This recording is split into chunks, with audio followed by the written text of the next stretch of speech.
पूर्व के कक्षाओं में हम लोगों ने क्या क्या देखा था, याद है सबको?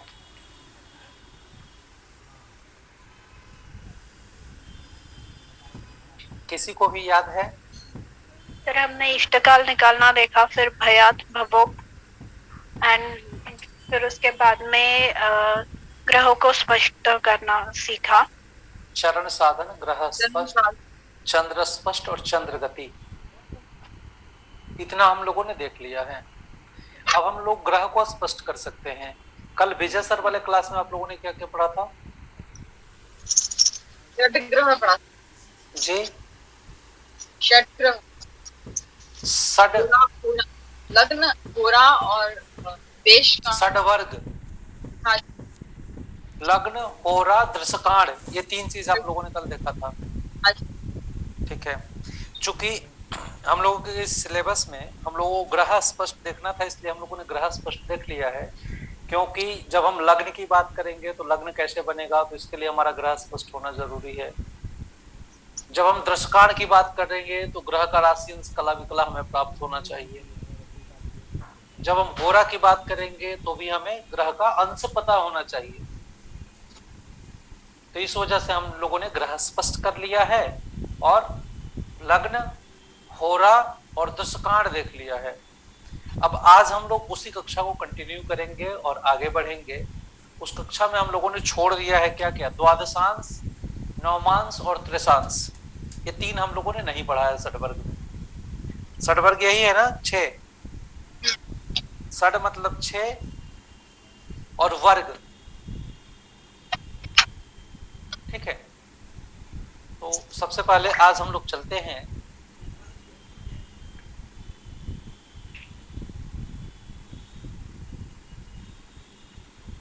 नवमांश चक्र देखते हैं।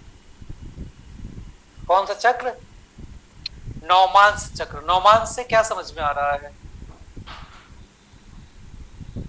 यानी राशि का 9वां भाग रहता है ना सर? हाँ, नवमांश का मतलब होता है राशि का 9वां भाग। तो एक राशि का 9वां भाग किया जाएगा तो क्या प्राप्त हो जाएगा?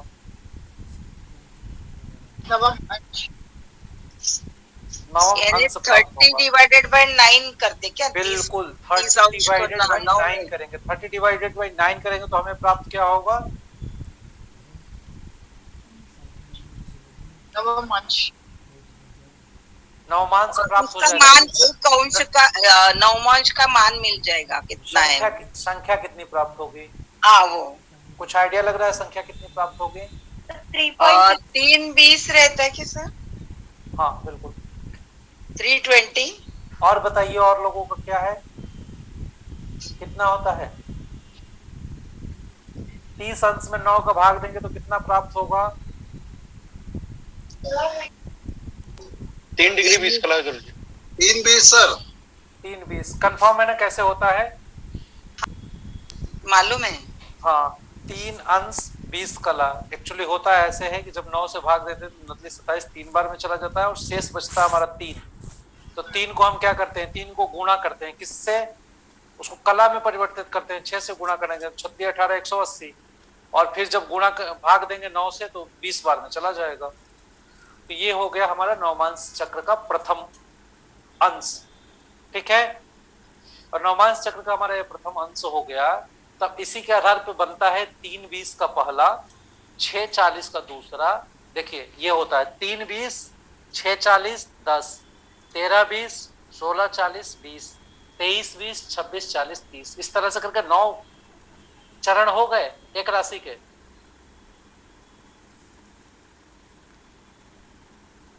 दिख रहा है आप लोगों को? इस तरह से करके 9 चरण हो गए। 9 चरण हो गए तो अब मेष का नवमांश कहां से स्टार्ट होता है? मेष का नवमांश हम लोगों का मेष से स्टार्ट होगा। राशियों का क्रम तो सबको याद होगा, मुझे उम्मीद है। हाँ, ठीक है, तो ये पहली राशि कौन सी हो गई? मेष। मेष के 3 20 में मेष, मेष के दूसरे राशि में, दूसरे चक्र में हम 6 40 में चले जाएंगे तो वृष, इसके बाद तीसरे में मिथुन, चौथे में कर्क, पांचवें में सिंह, कन्या, तुला, वृश्चिक और धनु। धनु के बाद क्या होता है? कि अब वृष राशि के नवमांश में चले जाएंगे, क्योंकि 9 ही चरण है। ठीक है, तो वृष राशि के नवमांश में जाएंगे तो वृष का मकर से स्टार्ट हो जाएगा। आप लोग कल देखी होंगी, एक बहुत ही सिंपल आइडिया होता है इसको याद करने के लिए। कल आप लोगों ने पढ़ा होगा केंद्र, केंद्र के विषय में कल आप लोगों ने पढ़ा है केंद्र। को याद करना पड़ता है ना, मे म तू को। मे म तू का ये क्या है? यानी मेष, मकर, तुला और कर्क, उससे स्टार्ट होता है, ऐसे रहता है। हाँ, ये ऐसा भी याद कर सकती हैं। या केंद्र है, केंद्र को क्लॉकवाइज ले लीजिए। केंद्र को क्लॉकवाइज मतलब सबसे पहले क्या? लग्न, दूसरा दशम, दशम मतलब मकर राशि, इसके बाद सप्तम मतलब तुला राशि, और इसके बाद चतुर्थ मतलब कर्क राशि। ये भी एक लॉजिक बनता है। ठीक है, 1 10 7 4 ये क्रम से। अब वृष कहां से स्टार्ट होगा? तो वृष 10 से स्टार्ट होगा, मकर से। इसके बाद क्या हो जाएगा? कुंभ, इसके बाद मीन, फिर से मेष, वृष, मिथुन, कर्क, सिंह, कन्या, तुला। एक मिनट जस्ट, कन्या, कन्या के बाद ये कहां से स्टार्ट हो रहा है? तुला से स्टार्ट हो रहा है। मिथुन का जो नवमांश है वो तुला से स्टार्ट होगा। ठीक है, तुला, वृश्चिक,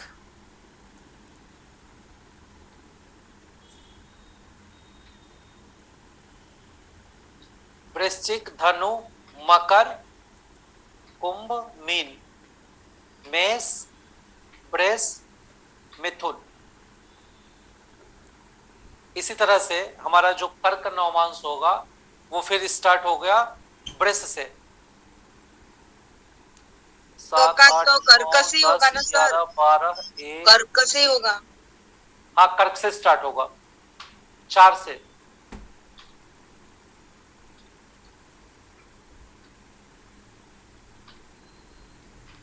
इस तरह से करके पूरा नवमांश हो गया। अब कर्क के बाद सिंह का नवमांश कहां से स्टार्ट होगा? तो सिंह का नवमांश जैसा मेष का नवमांश है वैसा ही स्टार्ट होगा। सिंह के बाद कन्या का कहां से होगा? तो वृष का जैसा है वैसा कन्या का स्टार्ट होगा। तुला का कहां से होगा? तो तुला का तुला से ही होगा। मिथुन, कुंभ और मिथुन, तुला और कुंभ, इन तीनों का नवमांश तुला से होगा। और कर्क, वृश्चिक, मीन का नवमांश ये किससे हो जाएगा? कर्क से हो जाएगा। कर्क से होगा। हाँ, इसको उंगली पे भी याद किया जा सकता है। क्लियर हो रहा है उंगली पे कैसे रखेंगे?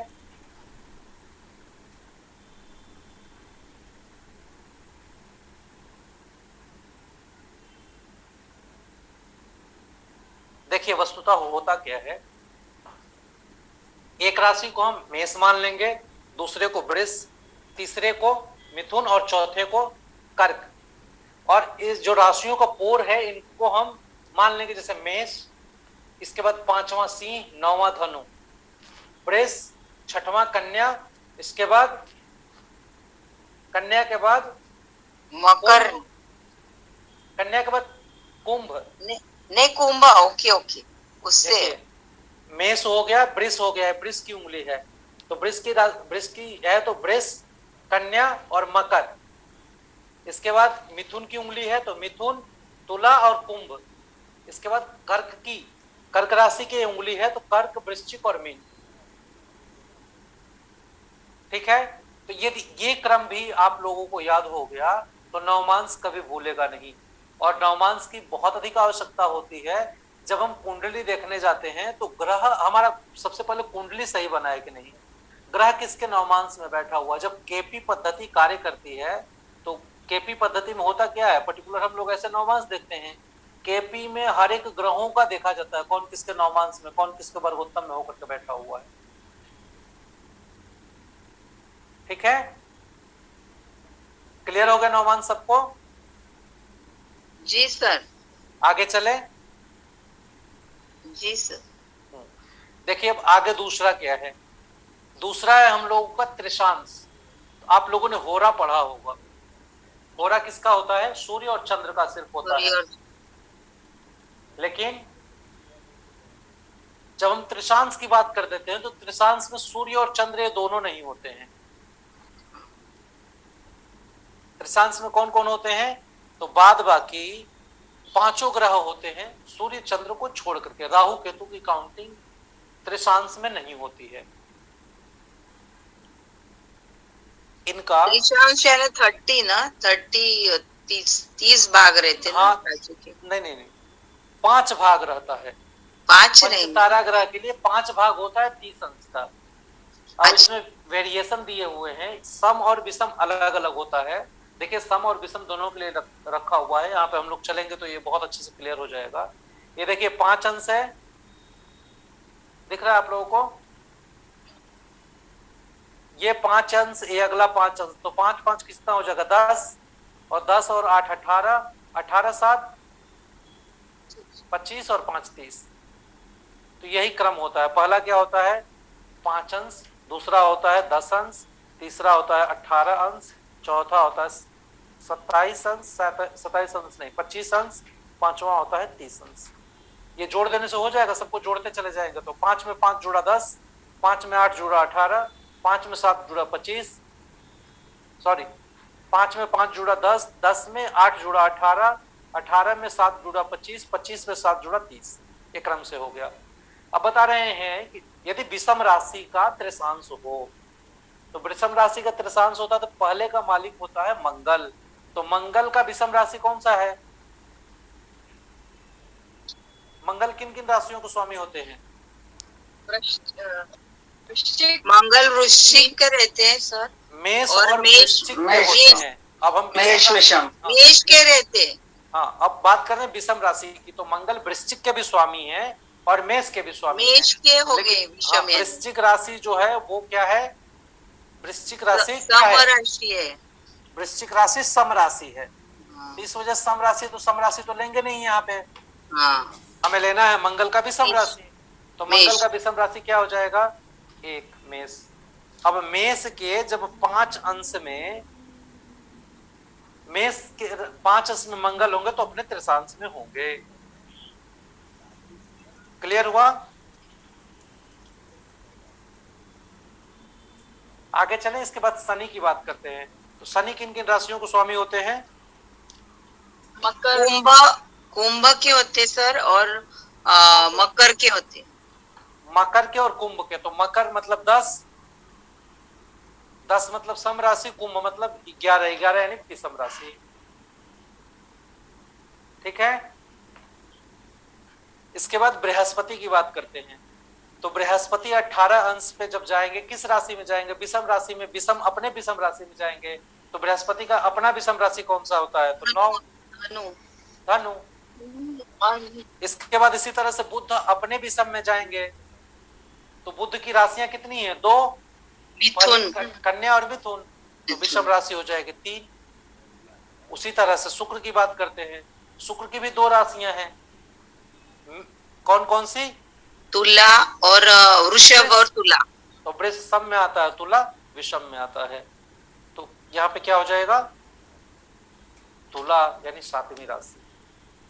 तो एक क्रम से करके सम राशि के क्रम से, विषम राशि के क्रम से करके ये ग्रहों का त्रिशांश हुआ। त्रिशांश मतलब 30 नहीं, त्रिशांश मतलब सिर्फ 5 विभाग किए गए त्रिशांश के। 5 5 8 7 5। गुरुजी जो ऊपर विषम हाँ, राशि के ऑरेंज बॉक्सेस में जो नंबर लिखे हैं 5 5 8 7 5, ये क्या, ये समझ में नहीं आया क्या है? ये अंश है, ये अंश है। इस अंश के आधार पे काउंटिंग तैयार कर रहे हैं कि मेष राशि में 5 अंश तक यदि मंगल हो रहे हैं तो ये अपने त्रिशांश में है।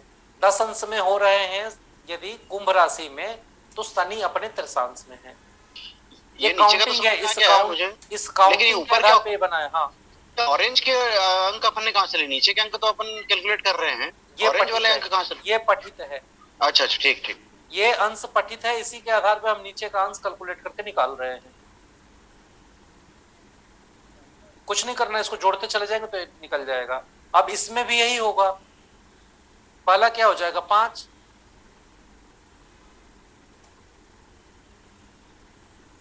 ठीक है। 7 और 5 कितना? 12। 12 8 20, आगे 25 25 और 5 30। 30। तो ये क्रम से क्या हो जाएगा, सम राशि में हो जाएगा इन लोगों का त्रिशांश। तो सम राशि में किसका, तो ये जो आप लोगों ने विषम में देखा था ठीक इसके उल्टा हो जाएगा। हम लोग क्या देखे थे, 5 5 8 7 5, यहां देख रहे हैं 5 7 8 5 5, उल्टे क्रम में। यही हो रहा है ना। हाँ गुरुजी। हाँ, तो यही होगा। और फिर ग्रहों को भी लेकर के चलेंगे तो अब यहाँ पे विषम का तो हम लोगों ने देख लिया, अब यहाँ सम का देखेंगे। तो अब शुक्र का सम राशि कौन सा है, तो वृष। वृषभ। बुध का सम राशि कौन सा है, तो कन्या। कन्या। इसके बाद गुरु का सम राशि कौन सा है, तो मीन। मीन। उसी तरह से शनि का सम राशि कौन सा है, तो 10 यानी मकर। मकर। और मंगल का कौन सा है, मंगल का सम राशि कौन सा है, मंगल किसके किसके स्वामी है, वृश्चिक। वृश्चिक 8। तो ये क्रम से करके त्रिशांश हो गया हम लोगों का।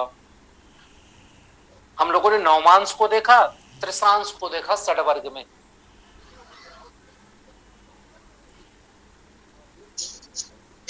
ठीक है, नवमांश चक्र को देख लिया, त्रिशांश चक्र को देख लिया। अब आगे चले,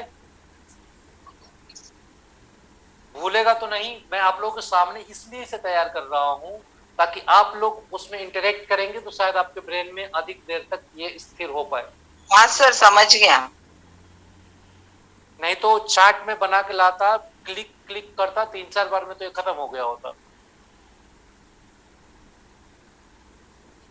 आ गया गुरुजी। लेकर के आया हूं, ये फॉर्मेट बना के मैं रख लिया हूं खाली इसलिए कि आपके सामने भरा जाएगा तो आपको समझ में अधिक आएगा। अब चलते हैं तीसरे क्रम में। तीसरा क्रम क्या है हम लोगों का, 3 पहले हो गया था, 2 अभी हो गया, 5 हो गया, छठवां षडवर्ग का छठवां वर्ग हम लोग पढ़ने जा रहे हैं जिसका नाम है द्वादशांश चक्र। जैसे आप लोगों ने, यदि आप लोगों ने नवमांश का भाग दे लिया था और आप लोगों ने निकाल लिया कि 3 20 कैसे होता है, तो मुझे उम्मीद है कि आप लोग द्वादशांश का भी निकाल लेंगे।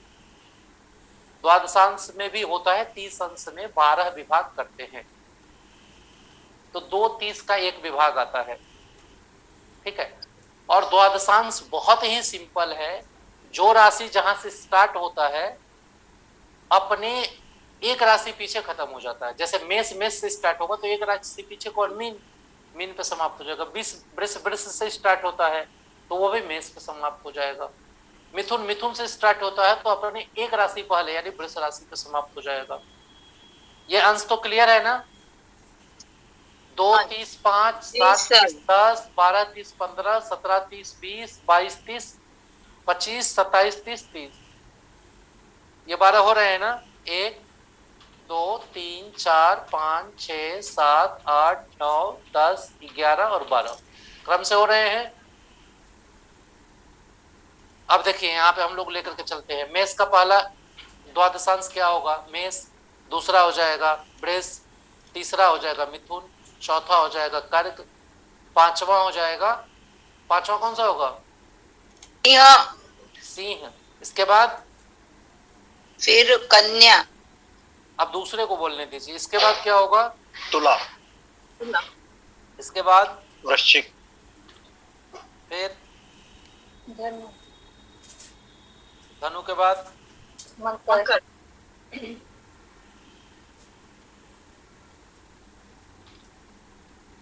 क्रम से हो गया। अब मेष का स्टार्ट हुआ था तो जैसा हम लोगों ने पहले देखा था, मेष का मेष से स्टार्ट हुआ तो एक राशि पहले मीन पे खत्म हो गया। ठीक है, उसी तरह से वृष का वृष से स्टार्ट होगा।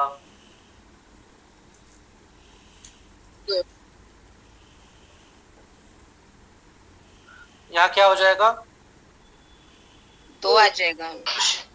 2 3 4 5 6 7 8 9 10 11 12 एक राशि पीछे खत्म हो गया ये भी। उसी तरह से मिथुन का भी हो जाएगा। अब आप लोग बताते जाइए, मैं भर लेता हूँ। 3 3 4 5 5 7 8 9 9 नहीं, धनु, मकर, कुंभ, मीन, मेष, वृष। इसके बाद कर्क,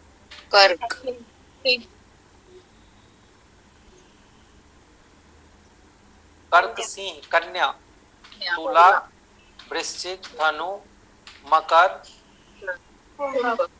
कुंभ, मीन, मेष, वृष, मिथुन।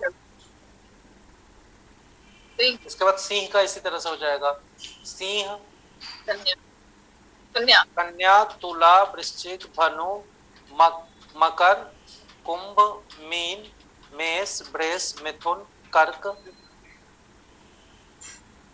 ठीक है। कन्या का कन्या से होगा।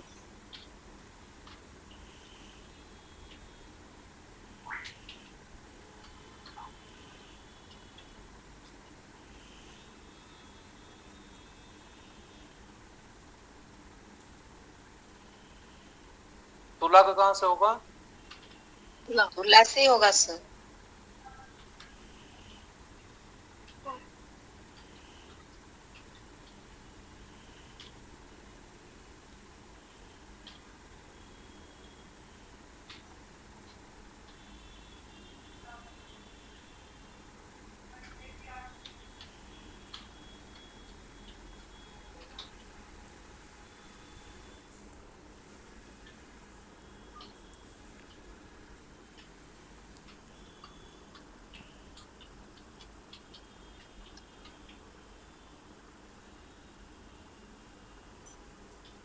इसका कहां से स्टार्ट होगा? मकर से।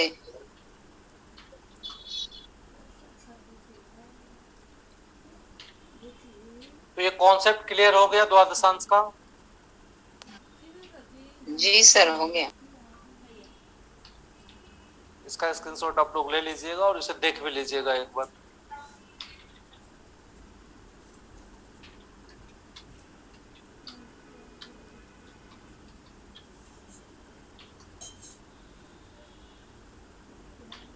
सर इनकी पीडीएफ शेयर कर देंगे तो भी चले।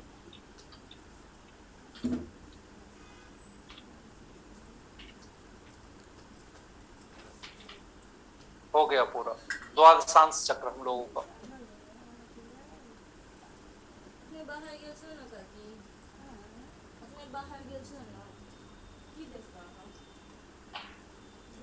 ठीक है, अब आगे देखिए हम लोग, आगे भी कुछ है।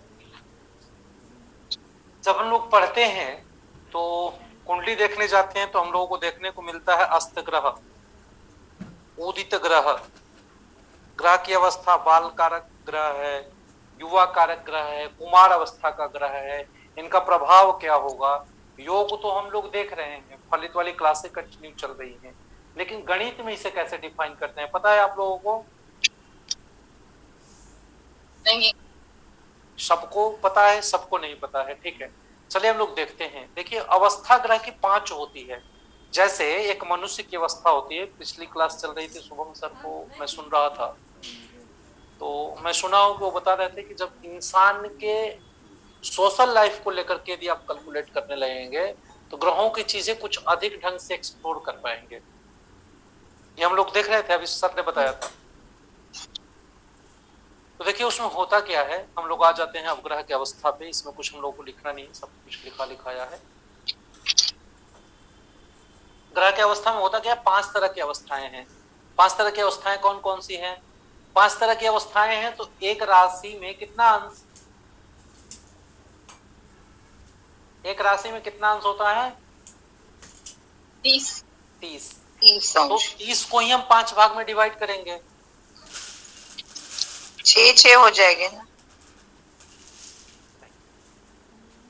हाँ 6 हो जाएंगे, लेकिन 6 ही नहीं होंगे ना, 1 से 6, 7 से 12, 13 से 18। हाँ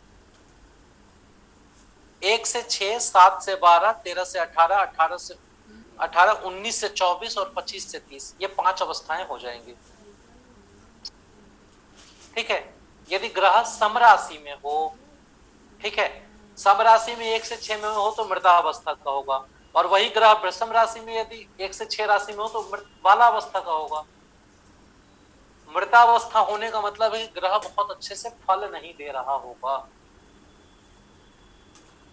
ग्रह अपने राशि में बैठ करके अवस्था यदि मृता हो जाती है, ठीक है, तो वो ग्रह बहुत अच्छे से फल नहीं दे रहा होगा स्वराशि का भी होकर के, ठीक है। तो ये गणितीय पार्ट इसको हम लोग देखते हैं कि अवस्थाएं 5 हैं। कौन कौन सी? तो बाल, कुमार, युवा, वृद्ध और मृत्यु। पहली राशि में से, इसलिए विषम को पहले लेकर के चलते हैं। सम को शुभ मानते हैं, इसलिए सम को यहाँ पे रखा हुआ है। तो बाल, सबसे पहले बच्चा जब जन्म लेता है तो कैसा होता है? बालक होता है। इसके बाद कुमारावस्था को प्राप्त करता है, फिर युवावस्था को प्राप्त करता है, फिर वृद्धावस्था को प्राप्त करता है, फिर मृतावस्था को प्राप्त करता है। तो ये ग्रहों के साथ भी होता है। ग्रह अपने राशि के अंशानुसार अपने दीप्ति को पर्टिकुलर उस जातक पे प्रक्षेपित कर पाते हैं, ठीक है। इसका स्क्रीनशॉट आप लोग ले लीजिएगा। मृतावस्था, वृद्धावस्था, युवावस्था, कुमारावस्था और बालावस्था। कहीं संदेह तो नहीं है इसमें? आप किसी को क्लियर हो जाएगा।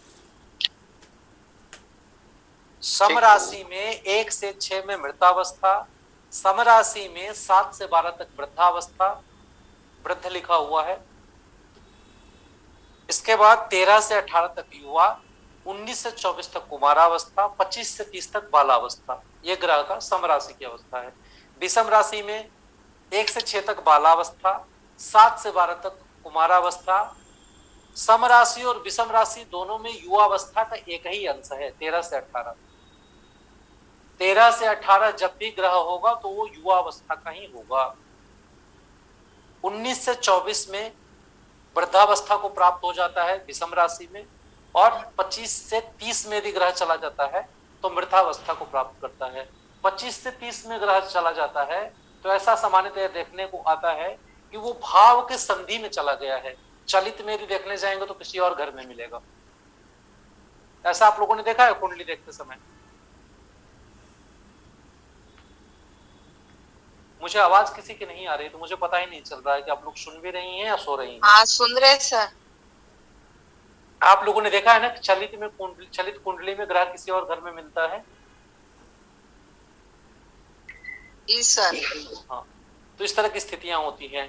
तो ये ग्रहों की अवस्थाएं होती हैं, इसको भी हमें ध्यान में रखना होता है जब कुंडली एनालाइज करने जाते हैं। तो हम सब देखेंगे कि लग्न कौन सा है, राशि कौन सा, किसके नवमांश में बैठा हुआ है, उच्च का है, नीच का है, किससे दृष्ट है, किसके साथ बैठा हुआ है, ठीक है। वो सब कुछ हम देखेंगे, सारा एल्गोरिदम हम फॉलो करेंगे, लेकिन उसके साथ साथ ये अवस्था भी ध्यान रखेंगे। सबसे अच्छी अवस्था फिर युवा अवस्था रहेगी ना सर? जी, सबसे अच्छी वाली अवस्था युवा अवस्था। ग्रहों के ऊपर ये निर्भर करता है। अब यदि शनि मृतावस्था का होगा तो शनि के विषय में आप लोग ग्रह को पढ़ते पढ़े होंगे। उल्टा विपरीत फल देता है। शनि काल नरस्य दुखम, नर को मतलब मनुष्य को काल चक्र में ये दुख प्रदान करने वाला है शनि। और शनि यदि मृतावस्था का हो गया तो अच्छा फल देगा। हाँ, बराबर। उसी तरह से बृहस्पति बालावस्था का होगा तो बहुत अधिक फल नहीं देगा, लेकिन बृहस्पति वृद्धावस्था का है तो बहुत अच्छा फल देगा, क्योंकि और ज्ञान से परिपुष्ट हो गया रहेगा। जी सर। मंगल बालावस्था का होगा तो चंचल प्रवृत्ति होगी, लेकिन युवावस्था का होगा तो क्रांतिकारी होगा। उसी तरह से यदि बुध मृतावस्था का होगा तो वाणी में प्रखरता नहीं रहेगी, लेकिन बुध यदि कुमारावस्था का होगा, राजकुमार उसे कहा भी जाता है, तो बिल्कुल ओजस्वी व्यक्ति होगा। वो बोलेगा और हजारों बैठ कर सुनेंगे। तो ये ग्रहों के ऊपर डिपेंड करता है कि कौन सा ग्रह किस अवस्था में बहुत बेहतर रिजल्ट दे रहा है। अच्छा, इसी से नहीं होता है सिर्फ, यह अवस्था तो एक निर्धारण कर दे कि इस तरह से होता है। इसके बाद हम देखें ग्रह कहीं युद्ध में तो नहीं फंसा हुआ है, कोई ऐसा योग तो नहीं है जो कि ग्रह को और प्रभावित कर रहा है। तो अब इन्हीं सभी विषयों को जब देखने लगेंगे आप लोग, तो ये होता है परिस्थिति का सही चुनाव, जो कि सॉफ्टवेयर में नहीं होता है। 2 दिन पहले हमारे पास एक चर्चा हुई थी कि क्या सॉफ्टवेयर का फलित सही होता है। सॉफ्टवेयर इतना डीप में जाके काम नहीं करेगा, लेकिन आपको इसके भी डीप में जाना है। आपको अगला जो आपका क्लाइंट आ रहा है, जो आपका यजमान आ रहा है, उसके साइकोलॉजी को आप समझ रही हैं, उसके साथ क्या बीता है वो आप समझ रही हैं, सॉफ्टवेयर नहीं समझता है। ठीक है, ठीक है। तो ये अवस्था, जी सर। ये अवस्था सबको क्लियर हो गया? सर एक प्रश्न है अवस्था को लेकर। हाँ बताइए। सर जैसे मान लो कि सूर्य ग्रह है, तो सूर्य सम राशि 2, 4, 6, 8, 10, 12 में यदि है 1 से 6 में तो वो मृत माना जाएगा। अगर विषम राशि में है 1, 3, 5, 7 में तो फिर वो बाल माना जाएगा, ये आशय। बिल्कुल ये आशय है। ठीक सर। हाँ, लेकिन सूर्य की अवस्था मृता तो होगी वहां पे, लेकिन सूर्य का फल नल कभी भी नहीं होगा। जब वहां देखने चले जाएंगे तो फिर आप देखेंगे कि जन्म मास कौन सा है, ठीक है, पक्ष कौन सा है, शुक्ल पक्ष है या कृष्ण पक्ष है, ठीक है, उन सभी विषयों का भी वहां पे विचार करेंगे। ठीक ठीक ठीक है, आगे चले। ठीक सर। आगे एक और छोटी सी चीज को देखते हैं जो कि इसी के ऊपर आश्रित है, इन्हीं सभी विषयों के आधार पे है, जो कि आप लोगों को कुंडली में बहुत ही अधिक सपोर्ट करेगा, सहयोग करेगा। ठीक है, दूसरा आता है कि स्थिति के अनुसार उनका फल क्या होगा, ग्रहों का, ग्रह का दीप्तादि अवस्था क्या होगी, ग्रह दीप्त है या नहीं दीप्त है, ग्रह अच्छे से फल देगा या नहीं देगा, ग्रह स्वस्थ है, शांत है या शक्ति से युक्त है, किस अवस्था में है, ये कैसे हम पहचानेंगे। तो देखिए ग्रह दीप्तादि अवस्थाएं आप लोगों को स्क्रीन पर देखने को मिल रहा होगा। 8 अवस्थाएं होती हैं ग्रह की। जिस तरह से 8 प्रकार की गतियां होती हैं, वक्रा, तिवक्रा, कुटिला, मंदा, मंतरा, समा, ऋजवी, उसी तरह से ये 8 यहाँ पे अवस्थाएं होती हैं। ग्रह यदि अपने उच्च राशि में हो तो दीप्त हो रहा है, दीप्त हो रहा है मतलब सबसे अधिक प्रकाशित हो रहा है। तो यदि ग्रह जब अपने उच्च स्थान में होकर के सबसे अधिक प्रकाशित होगा तो जीव पे उसका प्रकाश सबसे अधिक लगेगा, जो ग्रह प्रकाशित होगा उसी का प्रकाश अधिक लगेगा। लॉजिक समझ में आ रहा है यहाँ? हाँ जी। तो जब ग्रह का प्रकाश अधिक लगेगा तो ग्रह से मिलने वाला जो फल होगा वो बढ़ जाएगा। उसी तरह से ग्रह यदि अपने ही राशि में हो तो ग्रह स्वस्थ रहता है।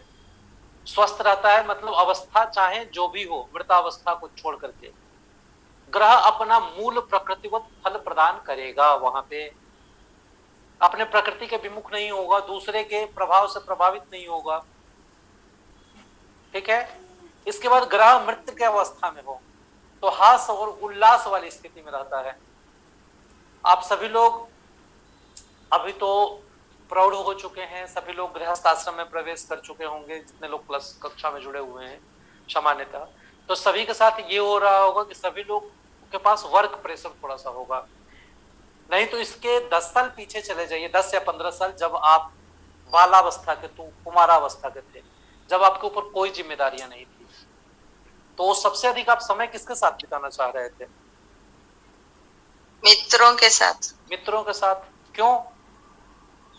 क्योंकि वो समतुल्य थे, उनके पास उनके साथ समय कब बीत जाता था पता ही नहीं चलता था,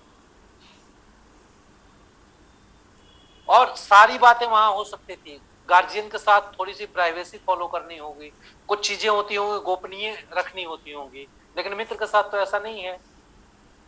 आप किस घाट के पानी पीते हो वो हमें पता है और हम भी वहीं पीते हैं। तो इस वजह से ग्रह यदि मित्र के राशि में बैठा हुआ है तो हास्य की स्थिति में होगा, मतलब आनंदित फल वहां से प्रदान करने वाला होगा।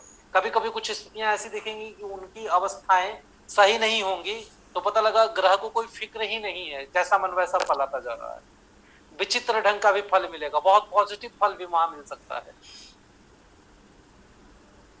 और वही ग्रह यदि शुभ ग्रह के वर्ग में स्थित हो, ठीक है, केपी जब पढ़ने जाते हैं तो यही हम लोग देखते हैं, यहीं से निकला हुआ है, कहीं बाहर से नहीं है। जब ग्रह अपने शुभ ग्रहों के वर्ग में स्थित हो तो ऐसी स्थिति में ग्रह शांत होता है। हमें लोग किसी बहुत बड़े संत महात्मा के पास जाकर के बैठ जाते हैं तो हम लोगों की अवस्था क्या होती है, मन की स्थिति क्या होती है, मन का विचलन समाप्त हो जाता है, हम शांत हो जाते हैं, कंसंट्रेट हो जाते हैं, फोकस लिसनिंग करने लगते हैं, उनके बातों को सुनने लगते हैं। तो ग्रह यदि शुभ या सत्वकारक ग्रह के वर्ग में बैठा होगा उसी तरह से शांत हो जाएगा।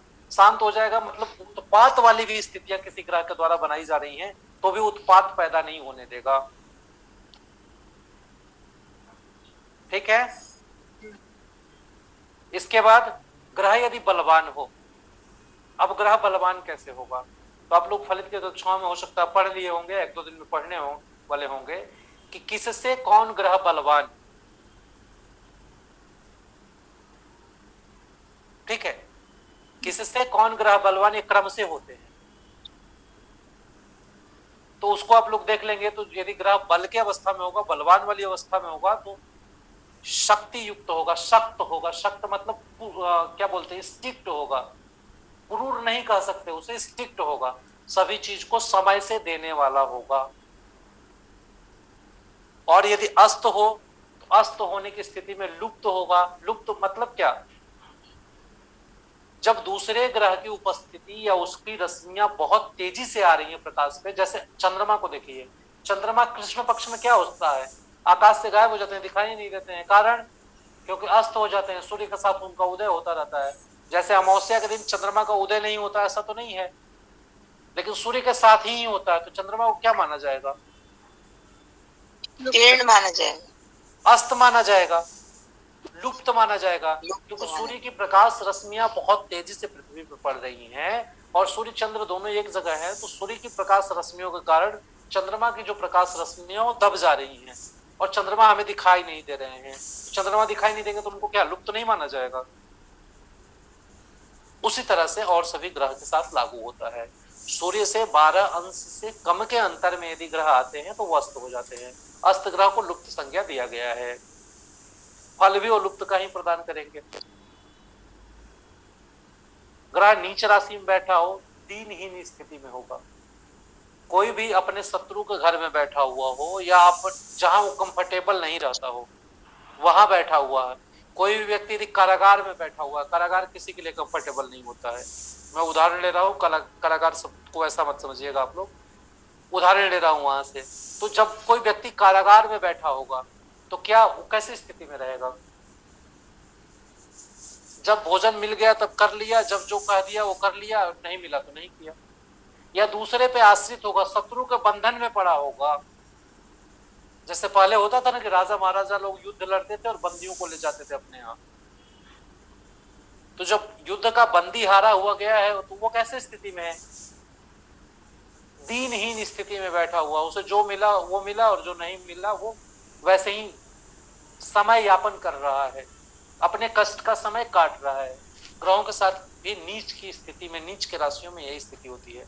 ग्रह अपना स्वाभाविक फल नीच राशि में नहीं दे सकते, क्योंकि ग्रह खुद पीड़ित है, और जब ग्रह खुद पीड़ित है तो वो आपको अच्छा फल कहां से प्रदान करेगा।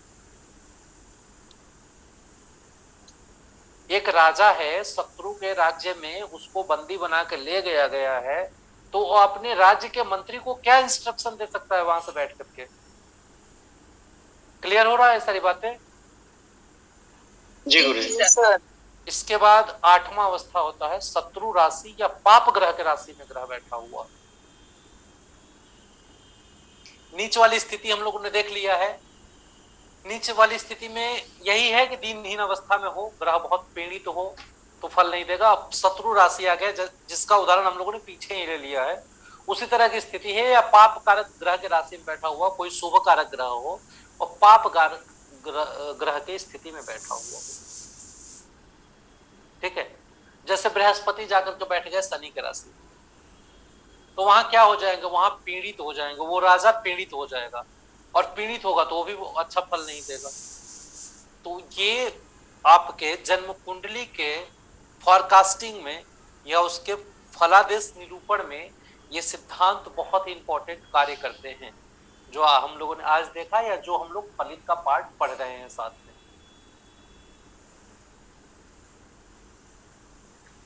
ठीक है, हाँ जी। तो ये था हम लोगों को इन सभी विषयों से रिलेटेड किसी का क्वेश्चन, कहीं कुछ समझ में ना आया हो ऐसा, आप लोग स्क्रीनशॉट ले लीजिए।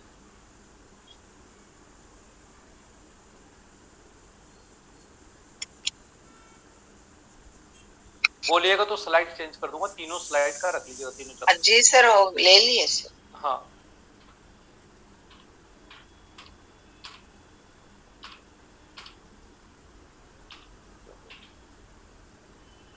ठीक है, इसका ले लिया आप लोगों ने? नहीं, इसका नहीं लिया। हाँ ले लीजिए इसका भी, क्योंकि साथ में आप लोगों ने काम किया है ना, तो ये कभी भूलेगा नहीं, याद रहेगा।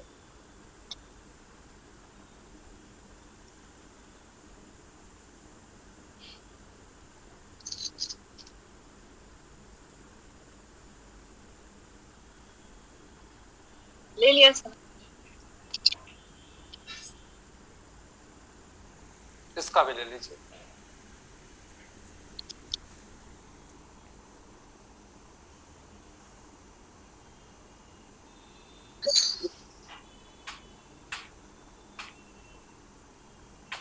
बस आज के लिए हम लोगों का इतना ही था।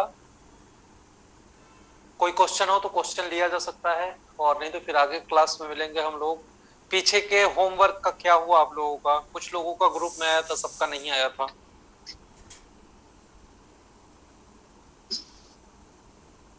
गुरुजी अब कर लेंगे, हमारी परीक्षाएं थी, आज परीक्षा समाप्त हो गई, अब आगे जो पुराने होमवर्क भी कर लेंगे। बिल्कुल, आप लोग पूरा होमवर्क करिए। ग्रह इसलिए स्पष्ट कराया गया था, ग्रह स्पष्ट हो जाएगा तो आप लोग अवस्थाओं को समझ सकते हैं, दीप्ति को समझ सकते हैं, नवमांश, द्वादशांश, त्रिशांश मतलब पूरे षडवर्ग को समझ सकते हैं। क्योंकि वो क्लियर नहीं होता तो फिर दिक्कत होती, समस्याएं आती आप लोगों को। तो इस वजह से किया गया है। अब आप लोग आगे देखिए, इस क्लास को कंटिन्यू करिए, और कोई भी क्वेश्चन होगा तो आप लोग ग्रुप में डाल सकते हैं। अगले क्लास में मैं जब भी अवेलेबल होऊंगा उस क्वेश्चन को ले लूंगा। किसी का क्वेश्चन था शायद, कुछ किसी ने कुछ पूछा था सर, ये गत नक्षत्र के बारे में, नक्षत्र के मान के बारे में। किसके बारे में? गत नक्षत्र जो निकालते हैं तो, या गत नक्षत्र या वर्तमान नक्षत्र जो भी कहें, तो जो उनका जो मान होता है, तो वो टाइम कभी दिन लिखा रहता है वहाँ, कभी रात लिखा रहता है। तो नक्षत्र का भोग एक्चुअली आप घटी पल में देखिएगा, तो घटी पल यदि 30 से अंदर नीचे का होगा तो दिन का होगा, और 30 के बाद का होगा तो रात्रि का होगा। क्योंकि 60 घटी का रात्र हुआ तो 30 घटी का दिन, 30 घटी की रात्रि। हाँ जी।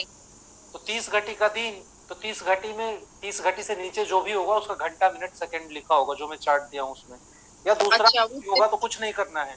जो घटी पल है उसमें 2.5 का, हाँ जो घटी पल हमारा है उसमें 2.5 का भाग दे दीजिए, 2.5 का।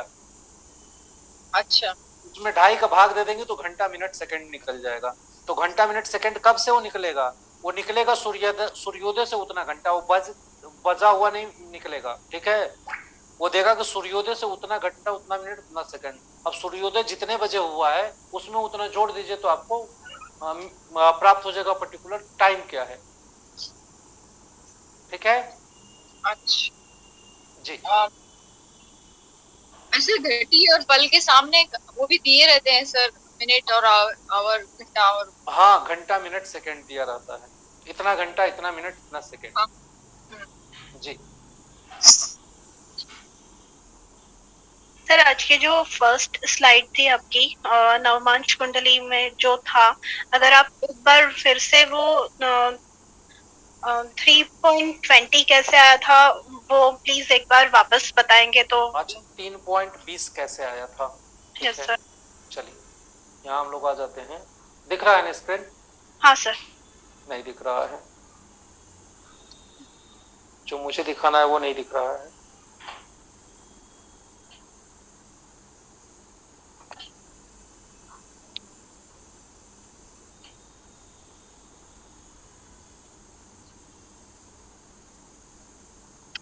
ठीक है, अब दिखा?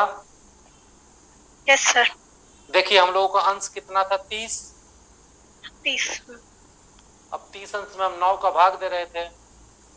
Yes sir. ऐसे कुछ भाग दिया जाता है ना? Yes sir.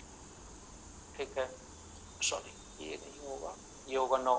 तो क्या जा रहा है? 3 बार में चला जाएगा 27। Yes sir. शेष कितना बचेगा? 3। चूंकि 30 अंश है तो ये 3 अंश हुआ। अब आगे क्या हमारा जो माना आएगा वो कला में आएगा, तो कला में आएगा तो ये 3 अंश बचा हुआ, 3 अंश को हम कला में कन्वर्ट करने के लिए क्या करेंगे? गुणा करेंगे। किससे? 60 से। 60 से गुणा कर दिया तो कितना हो जाएगा? 180 80 और 2 बार में 18 और एक शून्य लग गया, 180 हो गया। कट गया ये। Yes sir. हाँ तो इस तरह से करके ये 320 आया था और इसी 320 के आधार पे हम लोग यहाँ कैलकुलेशन किए थे पूरा। सर यस सर, वो समझा सर। लेकिन ये एक बार मतलब एक क्लैरिटी चाहिए थी, इसलिए पूछा वापस। अभी क्लियर हो गया ना? Yes sir, thank you sir. जी ये है, ठीक है। और कोई क्वेश्चन किसी का नहीं है? ठीक है, अब आज के क्लास को हम लोग यहीं समाप्त करते हैं। कल के क्लास में फिर मिलेंगे। इस संडे से पहले पहले सब कुछ आप लोग तैयार कर लीजिएगा, क्योंकि संडे को होगा अभ्यास वर्ग। जितना पीछे का है बैकलॉग में जितना भी आप लोगों का होमवर्क बचा हुआ है और सब कुछ क्लियर कर लीजिएगा। जो पढ़ाया जा रहा है, एक बार में वीडियो क्लियर नहीं हो रही, 2 बार 3 बार सुन करके सब कुछ नोट्स बनाते चले जाइए, क्योंकि संडे को होगा लेक्चर्स के वीडियो ईमेल किए क्या लिंक आपने? नहीं, ईमेल के थ्रू तो किया था मैं, लेकिन ईमेल फिर नहीं गया। फिर ईमेल वाला प्रोसेस को हम लोग बंद कर दिए। अब सीधे ग्रुप में है, ग्रुप में आप जाएंगे और पड़ा हुआ है कि सेकेंड डे का वीडियो है, थर्ड डे का वीडियो, उस पर क्लिक करके। अच्छा, ग्रुप में डाला है सर? जी, सारी लिंक अलग अलग है गुरुजी, सारी लिंक? हाँ, सारे लिंक अलग अलग होंगे सभी वीडियोज के। ठीक है, उसको आप लोग देख लीजिएगा, नहीं होगा तो पिन करिएगा, मैं फिर से दे दूंगा। तो वीडियो को देखिए पूरा, आप लोग अपना नोट्स बनाइए। संडे वाले क्लास में अच्छे ढंग से बढ़ चढ़ के भाग लेना है, क्योंकि हमें लगता है कि संडे के बाद 2-4 दिन और क्लास चलेगा, इसके बाद आप लोगों का 15 दिन पूरा हो जाएगा। तो क्लास कंटिन्यू चल रही है। तो परीक्षा होगी क्या सर? नहीं, मौखिक ही होगी। मौखिक होगी, ऑनलाइन ही हो जाएगी और सर्टिफिकेट आप लोगों को मेल पे ही मिल जाएगा। ओके सर, जी थैंक यू सर।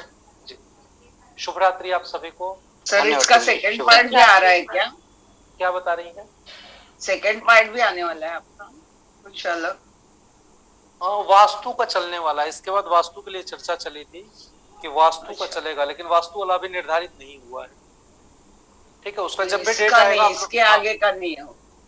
इसमें इसका एडवांस, हाँ देखिए क्रैश कोर्स है, तो इसमें लगभग सारी चीजें जो हमारे यहाँ डिप्लोमा में 1 साल में पढ़ाई जाती है, वो आप लोगों को 15 दिन में देने का कोशिश किया गया है।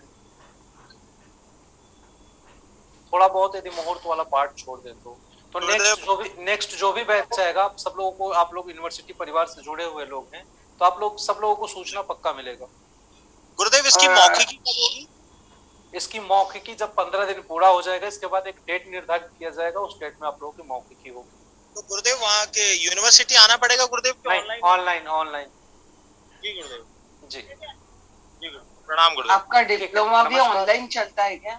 जी, आपका डिप्लोमा भी ऑनलाइन ही चलता है? जी, हमारे यहाँ जो डिप्लोमा है 1 ईयर का, वो ऑनलाइन ही है। और आगे उसमें हफ्ते में 2 दिन क्लास होता है, 2-2 घंटे का क्लास है उसका, मतलब 4 घंटा हफ्ते का है। और एमए का सर? एमए वाला जो कोर्स है, अभी तक तो हम लोगों का ऑफलाइन ही चल रहा था। एक बार तो शुभम सर से आप लोग बात कर लीजिएगा एमए के विषय में।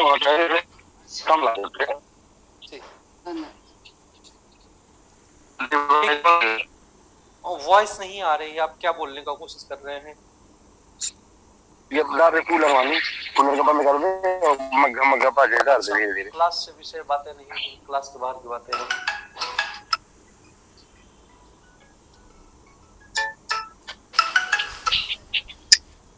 ठीक है, तो रखें हम लोग, अब आज का समापन करें। जी गुरुजी। ठीक है, चलिए फिर आप सभी को शुभ रात्रि।